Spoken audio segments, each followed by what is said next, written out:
네, 안녕하세요 여러분들. 자, 별별 한국사 내신 담당하는 큰별쌤 최태상입니다. 역사는 최태상. 네, 오늘은 이제 6.25 전쟁이에요. 동족상전의 비극이라고 할 수 있는 그 6.25 전쟁. 아이고 참, 광복되고 나서 정말 우여곡절을 많이 겪었는데 결과는 어쨌건 간에 동족상전의 비극이었고, 또 아직까지도 그것이 지금 해결되고 있지 않는 휴전 상태라는 것. 역사는 여전히 진행형이구나. 아직 우리의 현대사는 어찌 보면 아직도 시작되지 않았구나 라는 그런 생각도 한번 해봅니다. 자, 배경을 한번 볼게요. 일단 앞 강의에서 제가 미소의 냉전이 굉장히 심화되었다라는 이야기 말씀드렸고요. 그러면서 이 미국의 애치슨 선언이 발표돼요. 이 미국의 애치슨 선언 발표라고 하는 건 뭐냐면, 미국이 이 극동 방어선을 쭉 줄을 긋는데 그 줄을 근 거기에 한국이 빠져 있는 거예요. 일본 쪽으로만 이렇게 포함이 되어 있는 거죠. 이게 바로 애치슨 선언의 발표. 김일성으로서는 오판할 수 있겠죠. 미국이 포기했구나, 이런 생각할 수 있었겠죠. 게다가 중국이 중화인민공화국이 선포가 되었습니다. 공산화, 공산주의가 중국의 깃발을 꽂고 바로 이 장개석 국민당 정부를 대만으로 밀어낸 상황. 자, 국내에서는요, 38도선에서 남북한의 소규모 무력 충돌은 있었고요. 북한의 전쟁 준비, 소련의 무기 지원, 조선의용군. 여기 이제 조선의용군이 중국이 도움을 준 거거든요. 그래서 조선의용군이면 일제 강점기에 그 독립활동을 했던 독립군이었던 그 모습이잖아요. 대한민국 임시정부의 한국광복군, 그다음에 화북지역 조선 독립동맹 산하 조선의용군. 그 조선의용군이 바로 이렇게 지금 북한 인민군에 편입되고 있는 그런 모습들이 지금 나오고 있습니다.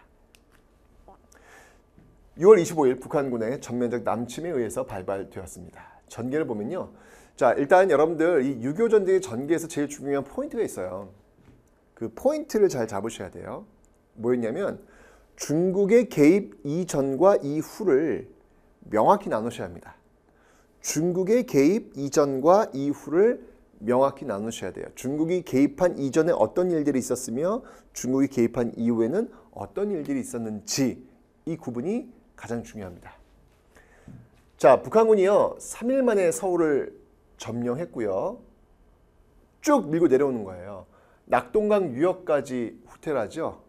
이 과정에서 유엔군이 참전을 합니다. 자, 이렇게 완전히 그 낙동강 방어선까지 밀리고 있는 상황에서 인천 상륙작전이 성공을 합니다. 굉장히 중요한 포인트죠, 여러분들. 인천 상륙작전으로 이 전세를 뒤집어 놓은 거예요. 서울 수복했고요. 유엔군과 북극군이 압록강 유역까지 진격을 합니다. 이때 이 중국군이 참전하는 거죠. 이게 굉장히 중요한, 그 이전과 그 이후가 중요하다는 얘기예요. 중국군 참전 이전에 인천 상륙작전이 있었다는 사실. 중국군 참전해가지고요, 결국 유엔군과 국군의 일사후퇴, 서울을 다시 내줍니다. 다시 밀고 내려오면서 서울을 내주었던 이게 바로 일사후퇴다라고 하는 것이죠. 하지만 또 다시 올라가요. 올라가면서 38도선 일대에서 공방전이 지속되었고 50년의 전쟁이 시작되었고 53년 7월 27일 날 휴전협정이 체결되는 이 모습. 하여튼 이 전쟁에서는, 여러분, 전쟁의 전개에서는 제일 중요한 게 바로 중국군의 참전 이전과 이후의 그 흐름을 여러분들이 기억하셔야 된다는 사실 잊지 않으셨으면 좋겠습니다. 근데 여러분들은 이게 사실 건조하게 아마 이 사실들을 아마 알아나가시지 않을까라는 생각이 드는데, 그 알아나가는 그 사실의 그 과정 속에서 정말 너무나도 많은 사람들이 죽어나갔다는 사실, 전쟁은 그렇게 우리에게 큰 상처와 아픔을 주었다는 사실 기억해 놓으시면 되겠습니다. 수많은 인명피해 있었고요. 피난민, 전쟁고와 그리고 이산가족이 발생하는 모습들이 있었죠. 각종 건물과 산업시설 파괴되었고요. 민족 간의 이질감과 적대감이 증가되었고 분단이 고착화, 이념들의 심화, 이게 지금까지 이어지고 있는 것이죠. 자, 그 정세의 변화를 볼게요. 6.25 전쟁 이후 이승만 정부가 바로 이 반공을 내세워서 정권을 연장하고요. 한미 상호 방위 조약을 체결합니다. 자, 여러분 포인트 놓치지 마시고 시험에 잘 나오는 거. 6.25 전쟁이 끝나고 나서 한미 상호 방위 조약을 체결하는 겁니다. 6.25 전쟁 막판에 한미 상호 방위 조약을 체결한 게 아니라 6.25 전쟁이 끝나고 나서 한미 상호 방위 조약을 체결한 것이다 라는 거 그거 꼭 놓치지 않으셔야 합니다. 자, 북한은요 김일성이 패전의 책임을 반대파에 넘기면서 독재 체제를 강화했고요. 북한에서 중국 영향력은 강화되었다. 읽어보시면 되겠습니다. 특히 이제 남한의 상황을 한번 살펴볼게요. 이건 우리의 역사니까요. 특히 이 전쟁의 과정 속에서 여러분들 많은 일들이 있었습니다. 특히 우리 정치사는 여러분들 이 개헌사를 중심으로 해서 보셔야 돼요. 우리나라 그 개헌은요 총 몇 차례 했냐면 9차례 합니다. 네, 이번에 또 이제 개헌해야 된다라는 이야기가 나오고 있는데 또 개헌을 하게 되면 네, 또 시험 문제 한 문제가 늘어나는 거예요. 그렇죠? 바꿀 때마다 외워야 될 게 많아집니다. 어쨌건 이 9차례 개헌을 하는데 여러분 그 정치사를 공부할 때는요 그 개헌사 즉 왜 개헌했는지 그 개헌의 배경을 따라 가지고 쭉 오시면 그게 곧 우리의 현대 정치사가 됩니다. 네. 자, 먼저 재헌헌법 여러분 아시죠? 1948년 7월 17일 이 헌법이 공포가 되었습니다. 그래서 그날을 우린 재헌절이라고 이야기를 하는데요. 그때 이제 만들어졌던 헌법이 제일 중요한 포인트가 뭐였냐면 재헌헌법 특히 뭐였냐면 대통령을 국회에서 뽑는다는 거예요. 그리고 그 국회의원들의 임기는 2년이라는 거. 그런데 그 재헌국회에서는 이승만 지지 세력들이 대거 당선되었다는 것. 이로 인해서 이승만이 초대 대통령에 당선되었다는 것. 이런 것들 포인트입니다. 그런데 2년 임기니까 1948년 2년 뒤 1950년에 총선을 치러야 돼요. 치렀는데 놀라운 결과가 나옵니다. 바로 이승만 지지 세력들이 많이 떨어져요. 대거 떨어집니다. 자, 대통령을 어디서 뽑는다 그랬죠? 재헌헌법에 의해서는 국회에서 뽑아요. 그런데 그 국회를 구성하고 있는 사람들이 이제 이승만을 반대하는 사람들을 채워줬단 말이에요. 이제 이승만은 대통령으로 당선될 가능성이 없는 겁니다. 그래서 개헌합니다. 1952년 가만히 있어보자. 1952년은 여러분들 아까 제가 설명했잖아요. 1950년 전쟁 터지고 1953년 7월 27일 휴전을 한단 말이에요. 그죠? 즉 1952년은 그 사이에 있는 거예요. 전쟁의 과정 속에 개헌을 한 겁니다.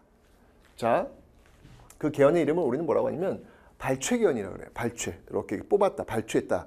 그죠? 그러니까 쉽게 얘기하면 헌법의 장점들을 발췌해서 만든 좋은 헌법이라는 의미가 있어요. 근데 실제 그 사정을 들여다보면 조금 다릅니다. 자, 제2대 국회의원 선거 1950년 있었던 이 선거에서 이승만 반대 세력이 대거 당선되었고 간접선거, 즉 국회에서는요. 이승만이 대통령이 다시 당선되기 어려운 상황이 벌어졌다. 말씀드렸죠. 자, 그러면서 이제 이승만이요. 자유당을 창당합니다. 여러분들 각 정부의 정당들의 이름들은 알고 계실 필요가 있습니다. 이승만 정부의 그 정부 여당은요. 자유당이 되겠습니다. 기억해 놓으세요. 불법적 방법으로 이 대통령 직선제로 개헌을 했죠. 네, 이게 어떤 방법이었냐면요. 이 국회의원들, 이승만을 반대하는 국회의원들이 출근하는 그 출근 버스를 통째로 이 포크레인에 들어 올려가지고요. 끌고 가요. 경찰서 끌고 가서 지하에서 협박하고 압박을 주는 것이죠. 이거 통과시키라고. 이 발췌개헌의 핵심은 뭐냐면 대통령 직선제예요. 그러니까 국회에서는 어차피 이승만이 될 수 없다라는 판단이 드니까 국민에게 직접 묻겠다라는 게 바로 이 발췌개헌의 핵심이거든요. 이거 찬성하라는 거예요. 국회의원들을 협박하는 거죠. 결국 이 방법을 통해 가지고 기립표결을 통해 가지고 정말 공개투표죠, 뭐 공개투표. 그래서 결국은 이 개헌을 통과시킵니다.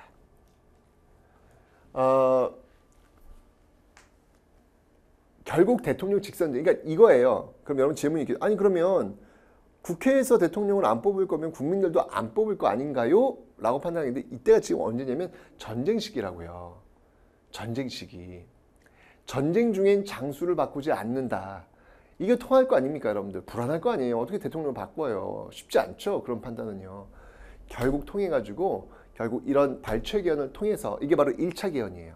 이 1차 개헌을 통해서 이승만은 대통령에 당선이 되었다라는 거 기억해 놓으시면 되겠습니다. 그러니까 이승만은 이제 2번 당선된 거죠.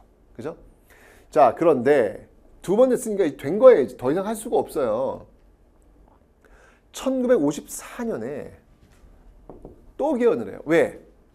첫 번째 초대 대통령 그리고 발췌 개헌을 통해서 대통령 됐으면 이제 끝난 건데 더 이상 할 수 없는 건데 또 하고 싶은 거예요. 또 정권을 연장하고 싶은 거예요. 그래서 또 헌법을 건드립니다. 이게 바로 그 유명한 4.4 오입 개헌 2차 개헌이 되는 겁니다. 이 초대 대통령에 한해서 중임 제한을 철폐하는 거예요. 이게 무슨 말이냐면 초대 대통령은 이승만이잖아요. 그러니까 이승만에 한해서 죽을 때까지 대통령 선거에 나올 수 있는 자격을 부임하자는 거예요. 부여하자는 거예요. 초대 대통령에 한해서 죽을 때까지 대통령 후보에 나올 수 있는 자격을 부여하자. 말도 안 되죠. 어떻게 이런 말도 안 되는 조항을 만듭니까? 결국 국회에서 부결돼요. 국회에서 이걸 찬성할 리가 없잖아요. 그런데 이게 참 놀라운 게 203석 중에 3분의 1을 계산하면 135.3333이 나와요. 203에 3분의 2 이상 되어야 통과입니다. 그러면 203의 3분의 2, 135.333이니까 136표가 나와야 통과되는 거 아닙니까? 상식적으로 이거 초등학교 때 배우는 거잖아요. 근데 놀랍게도 135표가 나와요. 136표가 나와야 통과인데 135표가 나오는 거예요.